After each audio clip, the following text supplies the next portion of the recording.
DGP Sheikh Darvesh സാഹിബിന്റെ ഭാര്യയുടെ പേരിലുള്ള 10.5 സെന്റ് ഭൂമി ജപ്തി ചെയ്ത് കോടതി. ഭൂമി വിൽക്കാൻ മുൻകൂർ പണം വാങ്ങിയ ശേഷം കരാർ ലംഘിച്ചുവെന്ന പരാതിയിലാണ് നടപടി. മുൻകൂർ വാങ്ങിയ തുക തിരികെ നൽകിയാൽ ജപ്തി ഒഴിവാക്കും. കരാർ ലംഘനം ഉണ്ടായിട്ടില്ലെന്നാണ് ഷെയ്ഖ് ദർവേഷ് സാഹിബിന്റെ വിശദീകരണം.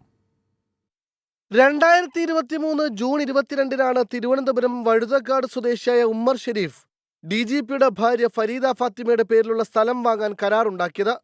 10.5 സെന്റ് വസ്തു 74 ലക്ഷം രൂപയ്ക്ക് വാങ്ങാനായിരുന്നു കരാർ. 2 മാസത്തിനകം സ്ഥലം രജിസ്റ്റർ ചെയ്ത് നൽകണമെന്നായിരുന്നു ധാരണ. അഡ്വാൻസായി 30 ലക്ഷം രൂപ DGPക്ക് നൽകി.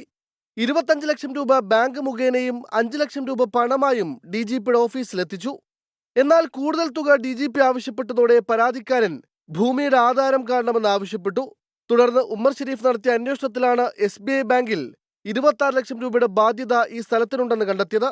ഇതോടെ തനിക്ക് സ്ഥലം വേണ്ടെന്നും അഡ്വാൻസ് നൽകിയ തുക തിരിച്ചു വേണമെന്നും DGPയോട് ആവശ്യപ്പെട്ടു. ഈ 30 ലക്ഷം രൂപ കൊടുത്തതിന് ശേഷം വീണ്ടും 25 ലക്ഷം രൂപ ആവശ്യപ്പെട്ടു. അപ്പോൾ ഒറിജിനൽ ഡോക്യുമെന്റ് കാണണമെന്ന് പറഞ്ഞു. ഒറിജിനൽ ഡോക്യുമെന്റ് കാണിക്കാൻ കൂട്ടാക്കാത്തത് കൊണ്ടാണ് ഞാൻ ആ particular bank account number trace ചെയ്ത് ആ ബ്രാഞ്ചിൽ പോയിട്ട് അന്വേഷിച്ചത്. അപ്പോഴാണ് അറിയുന്നത് അവിടെ 26 ലക്ഷം രൂപയ്ക്ക് പുറത്ത് ലയബിലിറ്റി ഉണ്ട്. അഡ്വാൻസ് പണം തന്ന ശേഷം കരാറുകാരൻ ഭൂമിയിൽ മതിൽ കെട്ടിയെന്നും 3 മാസം കഴിഞ്ഞിട്ടും മുഴുവൻ പണം നൽകാതെ അഡ്വാൻസ് തിരികെ ചോദിച്ചെന്നുമാണ് ഷെയ്ഖ് ദർവേഷ് സാഹിബിന്റെ പ്രതികരണം.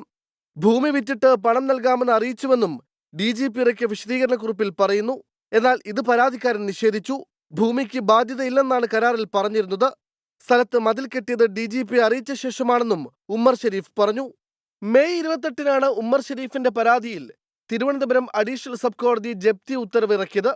അഡ്വാൻസ് തുക പലിശ സഹിതം തിരിച്ചു നൽകിയാൽ ജപ്തി ഒഴിവാക്കാം എന്ന വ്യവസ്ഥയോടെയാണ് കോടതി നടപടി. 24 തിരുവനന്തപുരം.